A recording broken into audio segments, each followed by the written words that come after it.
വ്യാഴാഴ്ച ഷോക്കേറ്റ് മരിച്ച കടനാട് സെന്റ് സെബാസ്റ്റ്യൻ സ്കൂൾ അധ്യാപകൻ ജിമ്മി ജോസ് സാറിന് അധ്യാപക വിദ്യാർത്ഥി സമൂഹത്തിന്റെ ആദരാഞ്ജലി. രാവിലെ സ്കൂളിൽ മൃതദേഹം പൊതുദർശനത്തിന് വെച്ചപ്പോൾ പ്രിയപ്പെട്ട സാറിന് കുട്ടികൾ മിഴിനീർ കൊണ്ട് യാത്രയേകി.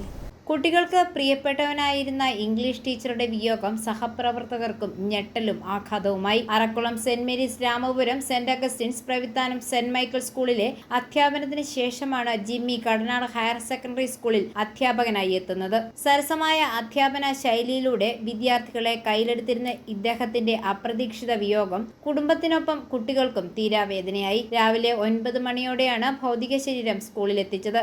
കയ്യിലൊരുപിടി പുഷ്പങ്ങളുമായി അരികിലെത്തി കുട്ടികൾ പ്രിയ അധ്യാപകന് ആദരാഞ്ജലികൾ അർപ്പിച്ചു. ജില്ലാ പഞ്ചായത്ത് അംഗം Rajesh Valiplackal, Kadanad panchayat president Jiji Thampi, member Usha Raju, Biju Punnathanam, Josekutty Pooveli, school manager father Augustine Arinjani തുടങ്ങിയവർ സന്നിഹിതരായിരുന്നു. സംസ്കാരം 3 മണിക്ക് മാനത്തൂർ സെന്റ് മേരീസ് പള്ളിയിൽ നടന്നു.